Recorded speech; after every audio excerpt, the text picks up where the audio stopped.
Nakumpiska ang mga baril at bala na walang kaukulang dokumento mula sa isang sospek sa isinagawang buy-bust operation sa Lanao del Sur. Ang buong detalye ng balita mula kay Police Corporal Marcelino Termenes. Bigay ng tactical na suporta ang 45th Special Action Company, 4th Special Action Battalion ng PNP SAF sa isinagawang buy-bust operation ng Criminal Investigation and Detection Group Lanao del Sur Provincial Field Unit laban kay alias Ashari dahil sa paglabag sa Republic Act 10591 o Comprehensive Law on Firearms and Ammunition Regulation Act sa Barangay Bubong, Puuna, Bayabaw, Lanao del Sur.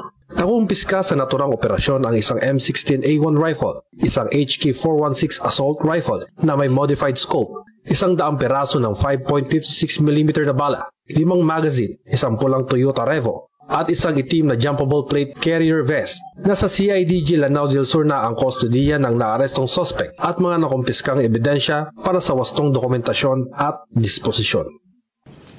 At mula dito sa headquarters sa Fort Santo Domingo, Santa Rosa City, Laguna, ang tahanan ng inyong tagaligtas. Ako ang inyong PNN correspondent, Police Corporal Marcelino Termenes, alagad ng batas, tagataguyod ng Balitang Pulis.